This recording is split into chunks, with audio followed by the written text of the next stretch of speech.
Hello दोस्तों, एक बार फिर स्वागत है आप सभी लोगों का हमारे चैनल पे। मेरी लास्ट वीडियो के अंदर आपने ये सीखा था, ये समझा था कि नेम बॉक्स क्या काम करता है, किस तरीके से हम सेल की डायरेक्शंस का पता कर सकते हैं कि इस वक्त हमारा कर्सर किस सेल पे। मेरी आज की ये वीडियो जो मैं आपको समझाने वाला हूँ, आज का टॉपिक, जो फीचर, जो ट्रिक मैं आपको समझाने वाला हूँ, वो बहुत ही इंपॉर्टेंट है। और इम्पॉर्टेंट इसलिए भी है क्योंकि ये वीडियो उन लोगों के लिए है जिन लोगों को डेटा सिलेक्शन करने पे बार बार उनको एक ही रेंज का सिलेक्शन करना होता है फॉर्मूले के अंदर, उसी रेंज में से उसी रेंज के ऊपर उनको फॉर्मूले अप्लाई करने होते हैं, बार बार अलग अलग फॉर्मूले फंक्शंस अप्लाई करने होते हैं। तो आपको जितनी बार आप फॉर्मूला फंक्शन लगा रहे हैं उतनी बार आपको उस रेंज का सिलेक्शन करना पड़ेगा। क्यों? क्योंकि उस रेंज पे आपका फॉर्मूला फंक्शन का आउटपुट डिपेंड है। तो अगर आप सिलेक्शन करने से बचना चाहते हैं तो सिलेक्शन करने से बचने के लिए मेरा आज का टॉपिक नेम रेंज आपको हेल्प करेगा, बार बार डेटा सिलेक्शन करने से आपको बचाएगा। तो नेम रेंज क्या करता है एक्सेल के अंदर, ये फीचर आपके लिए बहुत बेनिफिशियल है। किस तरीके से आप इस फीचर का बेनिफिट यूज कर सकते हैं, तो मेरी इस वीडियो के अंदर मैं आपको यही सब चीज समझाने वाला हूँ। वीडियो को एंड तक देखना, कहीं वीडियो को स्टॉप करने की जरूरत आपको नहीं है, क्योंकि अगर आपने ये वीडियो ठीक से नहीं देखी तो आगे आने वाले मेरे टॉपिक भी आपको समझ में नहीं आने वाले। तो ये नेम रेंज का टॉपिक, नेम रेंज का फंक्शन जो मैं आज आपको सिखा रहा हूँ, वो मेरी आगे आने वाली सभी वीडियो के अंदर ऐड रहेगा। उसके बारे में मैं आपको वहाँ पे बिल्कुल डिटेल में नहीं समझा पाऊंगा, क्योंकि मैं इसके ऊपर एक सेपरेट वीडियो इसलिए बना रहा हूँ जिससे मुझे आगे बार बार इसको समझाना आपको ना पड़े। तो इस वीडियो को एंड तक देखना, बस ये रिक्वेस्ट है, तभी आप इसको समझ पाएंगे।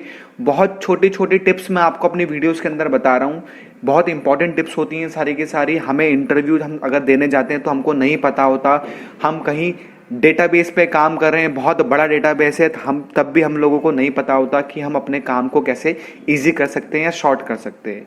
बार बार लगे रहते हैं हम लोग रेंज का सिलेक्शन करने पे, उसी रेंज का बार बार सिलेक्शन करते हैं। तो ये वीडियो आप लोगों के लिए बहुत बेनिफिशियल है। इसके अंदर मैं आपको समझाऊंगा कि नेम रेंज से कैसे आप अपना काम आसान कर सकते हैं, कैसे सिलेक्शन करने से बच सकते हैं।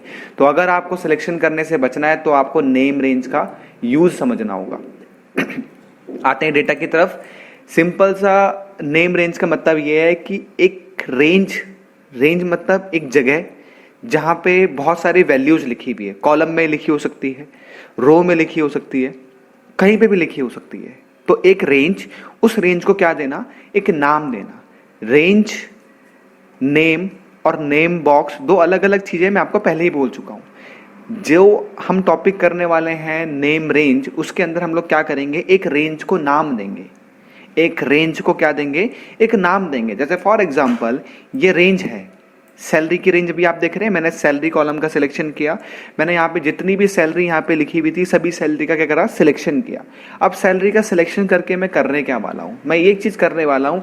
अगर आप यहाँ पे देख रहे हैं तो मैंने लिखा प्रोसेस फर्स्ट और प्रोसेस सेकंड।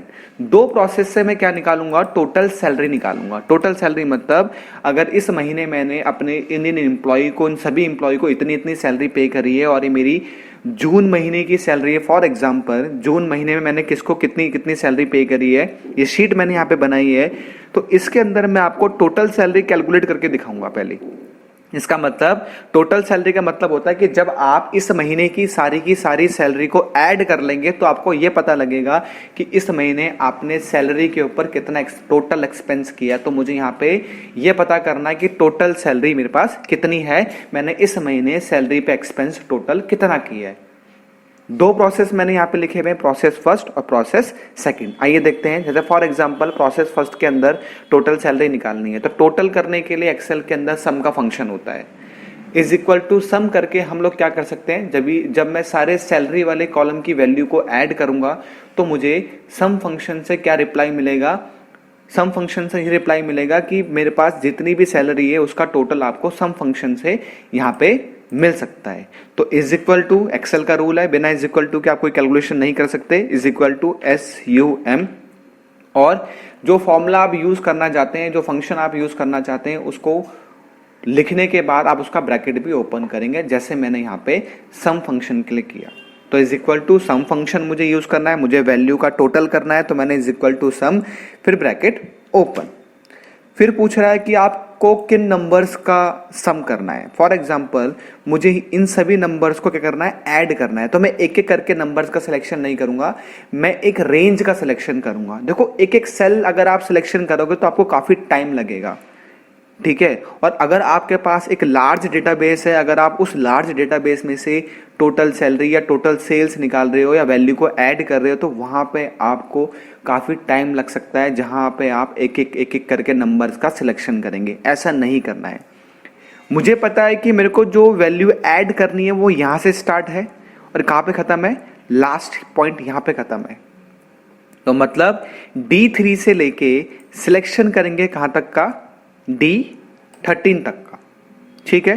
तो D3 से लेके D13 तक के बीच में जितनी भी वैल्यू है मुझे उन सभी वैल्यू को क्या करना है, सम करना है, और ब्रैकेट क्लोज और एंटर। दिखा रहा है यहां पे 2,28,000 आपको इस महीने की टोटल सैलरी दिखा रहा है। अब प्रोसेस नंबर 2 के अंदर मैं नेम रेंज का यूज करूंगा। किस तरीके से, ये रेंज अभी आपने देखी, मुझे इस रेंज का टोटल करना था, मैंने यहाँ पे सम फंक्शन से इस रेंज का सिलेक्शन किया। अब मैं क्या करूंगा, इस रेंज को, जिस रेंज में से जिस रेंज को मुझे ऐड करना है, जिन वैल्यू को मुझे ऐड करना है, मैं उस वैल्यू को, उस रेंज को, रेंज कहां से शुरू होती है, D3 से लेके D13 पे फिनिश होती है। तो इस रेंज का सिलेक्शन करके इस रेंज को एक नाम दे दूंगा, एक नेम दे दूंगा।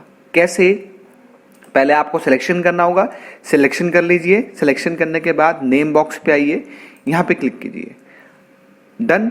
यहां पे आने के बाद अब मैं इस रेंज को, जो मैंने D3 से लेके D13 तक का सिलेक्शन किया बाय, इस रेंज को एक नेम दे देता हूं। जैसे फॉर एग्जांपल ये रेंज का नाम मैं देता हूं सैलरी। मैंने यहां पे लिखा सैलरी और कर दिया एंटर। अब बेनिफिट क्या होगा, अभी आप इस सेल पे कर्सर रखो, दिखा रहा है D3 सेल, इस पे रखो D4, यहां रखो D11। अब इस रेंज का सिलेक्शन करो तो क्या नाम दिया है आपको दिखाएगा, ठीक है। अब मुझे यहां पे is equal to sum bracket open. अब मेरे को सिलेक्शन नहीं करना कि मुझे किस वैल्यू का सम करना है, किस रेंज का सम करना है, मेरे को कोई भी सिलेक्शन नहीं करना। उस रेंज को मैं पहले ही एक नाम दे चुका हूं, मुझे वो नाम यहां पे टाइप करना है जो मैं वहां पे रेंज का सिलेक्शन करते वक्त मैंने नेम बॉक्स के अंदर दिया था। क्या नाम दिया था मैंने, सैलरी। मेरे को सम करना है किसका, सैलरी का। तो यहां पे लिखा मैंने सैलरी, लिखा सैलरी, और देखो सैलरी यहां पे लिखते ही पूरी रेंज का क्या हो गया, ऑटोमेटिकली सिलेक्शन हो गया। और अब ब्रैकेट क्लोज और एंटर। तो यहां पे आपने सम फंक्शन दो अलग अलग तरीके से यूज करने सीखे। पहला इज इक्वल टू सम, बिल्कुल सिंपल फंक्शन था, वहां हमें सिलेक्शन करना पड़ा। नेम रेंज देने के बाद जिस रेंज का आपको ऐड करना है, जिस रेंज को आपको प्लस करना है, उस रेंज को एक नेम दे दो। नेम सिलेक्शन करके नेम रेंज पे आके, नेम बॉक्स पे आके, ध्यान रहे अगर आप नेम बॉक्स पे कोई नाम दे रहे हो तो अगर नाम बहुत बड़ा है तो बीच में कहीं स्पेस नहीं आएगा। अगर आप स्पेस देके कोई नाम यूज करते हैं, कोई रेंज को नाम देते हैं तो एक्सेप्ट नहीं करेगा, ठीक है। तो ये था नेम बॉक्स के बारे में, मैं आपको पहले बता चुका हूं, और ये था आपका नेम रेंज के बारे में। तो इस वीडियो के अंदर आपने ये सीखा कि कैसे हम लोग डेटा का सिलेक्शन करने से बच सकते हैं। अगर एक रेंज पे बहुत सारी कैलकुलेशन है तो आप बार बार उस रेंज का सिलेक्शन मत करो, आप उस रेंज को जाके पहले क्या दे दो, एक नेम दे दो। नेम देने के बाद आपको फॉर्मूले के अंदर बस उस रेंज का नाम लिखना है और आप उसकी कैलकुलेशन इजी तरीके से कर सकते हैं। ये था नेम रेंज का यूज। अगर आपको ये वीडियो अच्छी लगी तो इस वीडियो को लाइक करें और इस वीडियो को ज़्यादा से ज़्यादा शेयर करें, जिससे उन सभी लोगों के पास मेरी ये वीडियो पहुंच पाए जिन लोगों को सिलेक्शन करने पे या फिर एक्सेल के अंदर काम करने में कोई भी दिक्कत परेशानी होती है, तो उन लोगों को हेल्प मिलेगी आप लोगों के शेयर करने से। चैनल को साथ साथ सब्सक्राइब करें और बेल आइकन पे भी क्लिक करें, जिससे लेटेस्ट नोटिफिकेशन आप लोगों के पास सबसे पहले पहुंचे। Thank you.